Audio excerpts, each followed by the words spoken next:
Hello everyone, this is Tom Fox, and I'd like to welcome you to the Daily Compliance News. The Daily Compliance News is an offering of the Compliance Podcast Network. November 9th, 2018.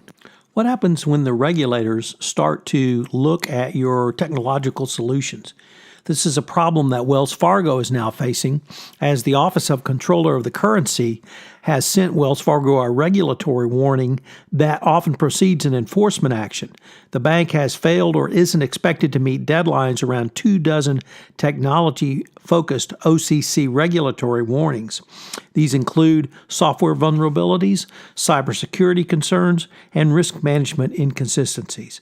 This is yet one more problem that Wells Fargo certainly doesn't need. In an article in the Financial Times, it appears that KPMG is finally acting to avert conflicts of interest of its non-audit work. The firm will stop doing non-audit work for FTSE 350 companies that have hired it to check their accounts after being implicated in a series of accounting scandals. The phase out in all non-audit service deemed non-essential for audit clients to remove even the perception of a possible conflict of interest. In a stunning turnabout, Google announced it would end the practice of forced arbitration for claims of sexual harassment or assault after more than 20,000 employees staged a workout last week. Workers at Google had called for an end to arbitration, among other things.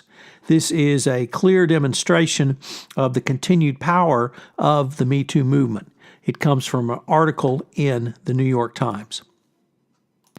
Google also overhauled its reporting processes for harassment and assault to provide more transparency to employees about incidents reported to the company, dock employees in their performance reviews if they have not completed mandatory sexual harassment training, and it plans to hold a company meeting to address workplace culture and respond to employees' concerns about sexual harassment. Finally, in an article by Eric Carlson in the FCPA Blog, he asked the question of whether or not Chinese companies are being targeted by the SEC and DOJ for FCPA enforcement. Is this a national security initiative? As last week, the Department of Justice announced a new China initiative, which reflects the department's strategic priority of countering Chinese national security threats and reinforces President Trump's overall national security strategy.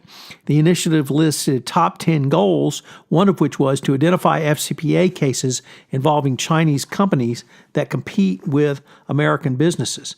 It's not clear whether or not there will be an uptick in enforcement around the FCPA for Chinese companies.